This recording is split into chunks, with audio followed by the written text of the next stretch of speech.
오늘은 박수를 한번 더 쳐야 되겠죠? 할렐루야. 내 시작은 미약하지만 후에는 창대하게 되리라. 더 앞으로 크게 잘 될 줄로 믿습니다. 빈자리가 많은 거 보니까 김장철은 맞는 것 같아요. 어제하고 그제 우리 여전도회원들 또 남자 안수 집사님들 장로님들이 오셔서 김장을 많이 도와주셨어요. 감사드리고 제가 무도 이렇게 썰고 김장도 버무리고 했는데 올겨울에 혹시 김치 드시다가 맛이 없다 그러면 이건 목사가 했구나 그러시고 맛깔나다 그러면 여전도회원들이 하신 걸로 아시고 괜히 맛없다고 엉뚱한 사람한테 말씀하지 마시기 바랍니다.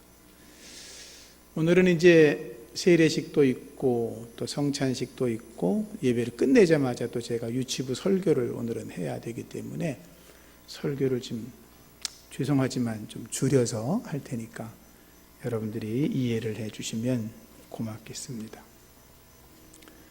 예수님께서 베드로의 신앙 고백을 들으시고 칭찬하시며 말씀하셨습니다.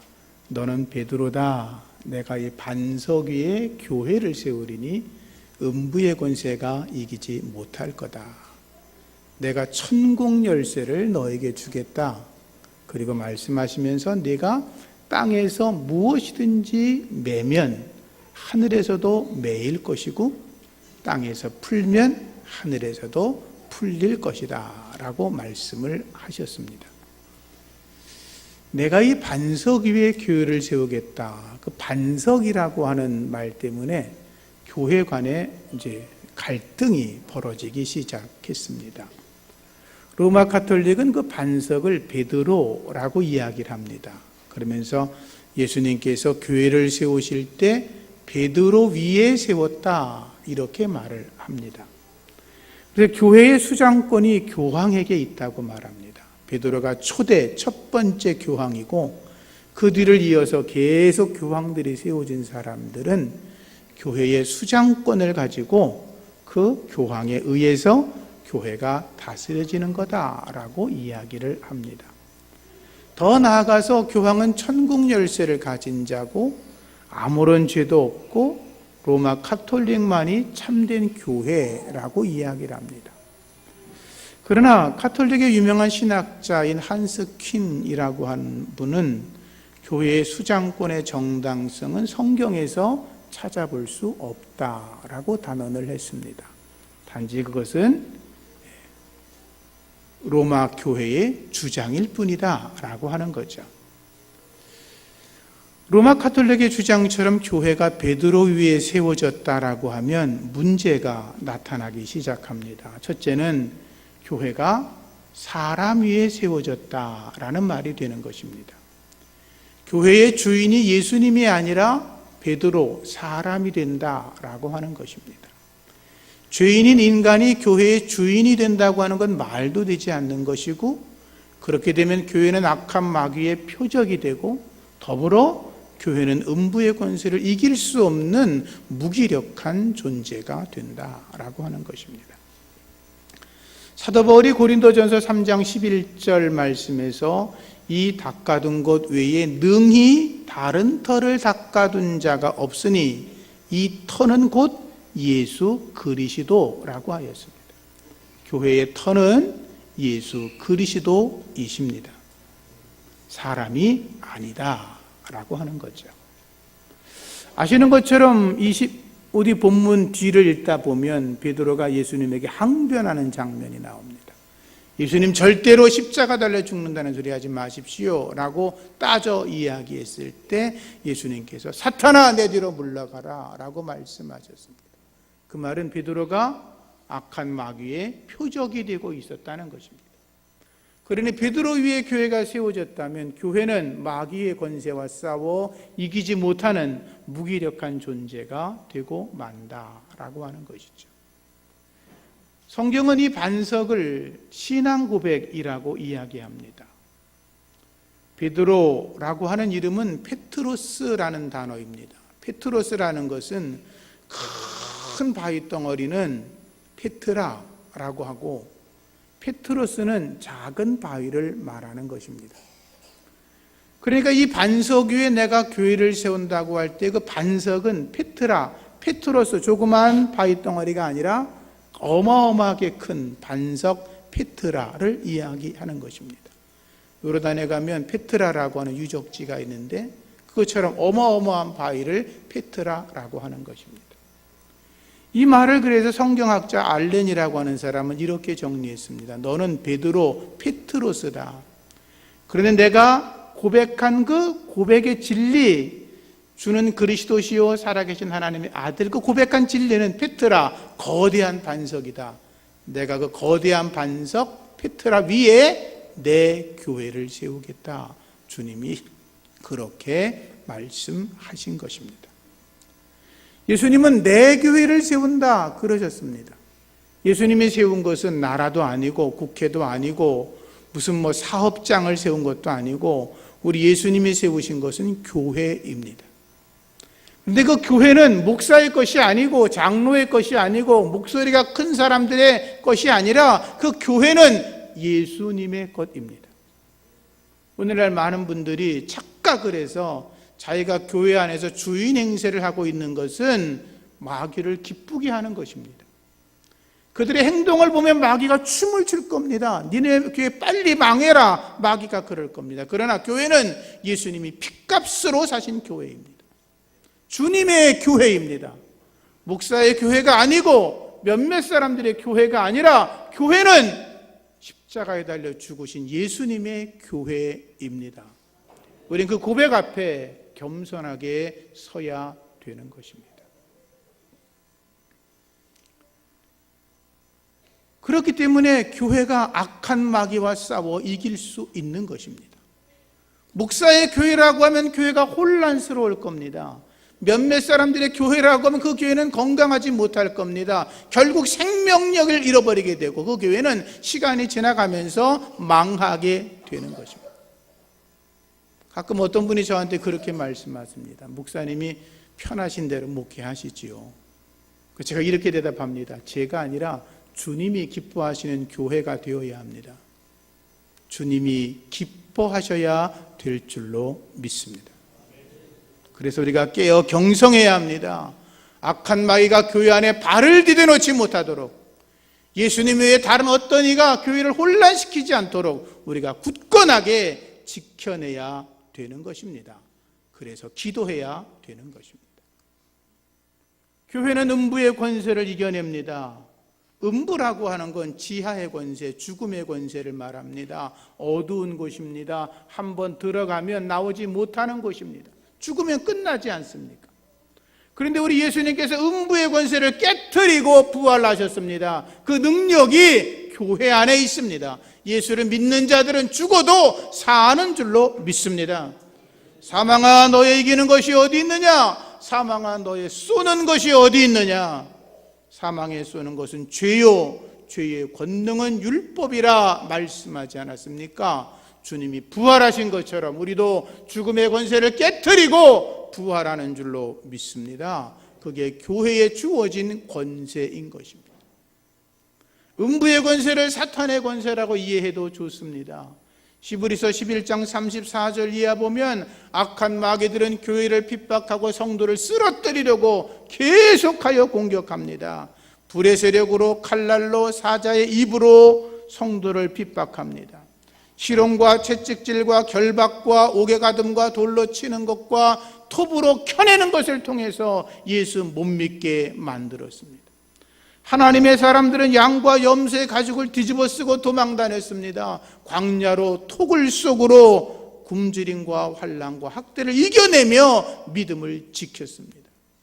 악한 마귀는 하나님을 섬기는 자들을 죽이려고 했지만 믿음의 사람들은 굳건히 서서 하나님의 힘으로, 주님이 주시는 능력으로 승리하며 이겨냈던 것입니다. 우리를 사랑하시는 이로 말미암아 우리가 넉넉히 이기느니라. 그들은 죽음 앞에서도 하나님의 도우심으로 우리가 능히 견뎌낼 수 있다, 우리가 능히 이겨낼 수 있다, 이렇게 고백하며 믿음을 지켰던 것입니다. 여러분도 그러한 믿음으로 승리하시기를 축원합니다. 예수님께서 천국 열쇠를 주겠다라고 했습니다. 너희가 땅에서 묶어버리면 매면 하늘에서도 매일 것이고 땅에서 풀어버리면 하늘에서도 풀릴 거라고 말씀하셨습니다. 뺀다라고 하는 말은 금지한다, 묶어버린다 그런 말이에요. 노아 홍수 때 방주를 타지 못했던 사람들이 있었습니다. 노아의 가족 외에는 어느 누구도 방주를 탈 수 없었습니다. 비가 많이 오고 물이 차오르니까 그들은 산 위로 도망가다가 노아 방주 있는 곳까지 이르렀겠지요. 그들이 소리를 질렀습니다. 살려달라고, 방주문을 좀 열어달라고 했습니다. 노아가 그들을 보고 안타까워서 방주문을 열고 싶었지만 열 수가 없었습니다. 왜? 하나님이 닫으신 것을 사람이 열 수 없고 하나님이 열어놓은 것을 사람이 닫을 수 없기 때문입니다. 하나님이 묶어버리셨습니다. 닫아버리셨습니다. 금지하셨습니다. 다 죽고 말았습니다.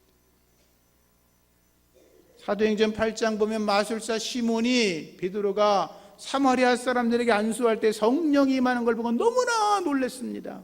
돈을 주면서 나도 그 일을 좀 하게 해달라고 부탁을 했을 때 베드로가 말합니다. 하나님의 선물을 돈으로 살 줄 알았냐? 금으로 살 줄 알았냐? 내가 망할 거다. 내가 악독이 가득해서 불의에 매인 바 되었다라고 했습니다. 베드로가 묶어버렸습니다. 하늘에서도 묶었습니다. 바울이 고린도교에 편지하면서 음행, 교만, 사탄의 앞잡이 노릇하는 자들을 향하여 뭐라고 말하는지 압니까? 내가 이런 자들을 사탄에게 내어주었다라고 되어 있습니다. 여러분, 만약에 제가 여러분들 중에 누구를 사탄에게 내어주었다 이렇게 말하면 여러분이 그럴 겁니다. 저 목사가 미쳐도 한참 미쳤다고 그래요. 그러나 바울은 그렇게 성경에 말하고 있습니다. 디모데서를 읽다 보면 이렇게 나옵니다. 어떤 이들은 양심을 버렸고 믿음에 관해서는 이미 파선해버렸다. 그들 가운데 후메네오와 알렉산더가 있다라고 했습니다. 내가 그들을 사탄에게 내어주었다라고 했습니다. 이름을 명시했습니다. 후메네오 그리고 알렉산더. 디모데 후서 편지를 쓰면서 다시 바울이 말합니다. 구리장색 알렉산더가 내게 많은 해를 끼쳤으니 주께서 그가 행한 대로 갚아 버릴 거다. 바울이 묶어버렸습니다. 하나님도 묶으셨습니다. 땅에서 풀면 하늘에서도 풀린다라고 했습니다. 푼다는 것은 허락한다는 말입니다. 예수님께서 복음을 전함으로 악한 마귀에 붙들린 자들, 죄악에 붙들린 자들을 풀어주셨습니다. 베드로가 복음을 전할 때 3,000명이 회개하고 돌아왔습니다. 수많은 제사장들도 돌아오고 5,000명이나 예수를 믿고 구원받는 역사가 일어납니다. 회개하고 성령 받고 죄를 고백하고 주 앞에 나오니까 주의 거룩한 사자들이 풀어주었습니다. 그들이 천국 백성이 되었습니다. 빌립이 복음을 전하여 이디오피아 내시를 구원합니다. 그로 말미암아 또한 이디오피아 사람들이 예수를 믿게 됩니다. 땅에서 푸니 하늘에서도 풀렸습니다. 바울이 복음을 들고 아시아와 유럽 전역을 다닙니다. 수많은 사람들에게 전도하고 교회를 세우고 예수를 믿는 자들마다 구원받는 기적이 일어납니다. 땅에서 풀어주니 하늘에서도 풀린 것입니다. 사랑하는 성도님들, 사탄에 결박된 자들을 구원하여 풀어주는 역사가 교회에 있는 줄로 믿으시고 부지런히 전도하셔서 하나님의 일을 감당하시기를 축복합니다. 바울이 감옥에 있지 않았습니까? 오네시모를 만났습니다. 바울이 오네시모를 전도합니다. 일부 예배 때 우리 집사님 한 분이 병원에 입원하셨는데 옆에 계신 분을 전도하셨더라고요. 할렐루야. 오네시모를 전도합니다. 오네시모가 누굽니까? 도둑놈입니다. 빌레몬 주인에게 귀한 걸 훔쳐가지고 도망간 놈입니다. 저주받아 죽어야 되고 그 당시 법으로도 사형에 해당하는 자였는데 그가 예수를 믿어 구원의 백성 되고 하나님의 자녀가 되니까 바울이 그를 풀어줍니다. 자기의 신복으로 삼았습니다. 그리고 빌레몬에게 편지합니다. 친구야, 너희 집에서 도둑질해 간 놈을 내가 알게 됐어. 네가 허락을 해주면 내가 이놈을 나의 신복으로 삼을 거야. 너에게 훔쳐간 건 내가 나중에 갚아줄 테니까. 안 갚았겠지만 갚아줄 테니까 네 허락이 필요해. 빌레몬은 그를 풀어주었고 오네시모는 평생 하나님의 종으로 섬기게 되었습니다. 천국 열쇠를 가졌다. 땅에서 풀면 하늘에서도 풀리는 줄로 믿습니다. 마지막으로 교회는 주님의 명령을 받들어야 합니다. 첫 번째가 문화 명령입니다. 생육하고 번성하여 땅에 충만하라. 땅에 번성하라. 이 땅에 살아가는 동안 온 세계 자연을 돌보고 살아야 된다는 겁니다. 두 번째가 사랑의 명령입니다. 사랑하라는 겁니다. 첫째는 하나님을 사랑하고 둘째는 이웃을 사랑하고 옆에 계신 분들을 사랑하는 그 삶을 살아가라는 것은 주님의 명령입니다. 세 번째가 선교 명령입니다. 땅끝까지 이르러 내 증인이 되라. 교회는 이 세 가지 명령에 순종해야 합니다. 하나님의 사람들은 이 세 가지 명령에 순종해야 합니다. 오늘 주님의 말씀에 귀를 기울이셔야 합니다. 교회는 신앙 고백 위에 세워진 교회입니다. 예수님의 핏값으로 산 것입니다. 음부의 권세를 이기는 것입니다. 교회는 천국 열쇠를 가지고 있습니다. 그리고 주님의 명령을 수행해야만 하는 것입니다. 주의 말씀을 마음판에 새기고 오직 주님을 위해서 하나님의 나라 위해서 쓰임받는 저와 여러분 되기를 예수 이름으로 축복합니다. 하나님 감사합니다. 하나님의 거룩한 교회, 주님의 핏값으로 사신 교회, 하나님의 거룩한 영광이 충만한 이 교회, 오직 주님을 위해서 주님의 뜻을 따라서 하나님의 명령에 순종하며 세워져가는 새샘교회가 되게 하여 주시옵소서. 예수님 이름으로 기도합니다. 아멘. 오늘은 교회 소식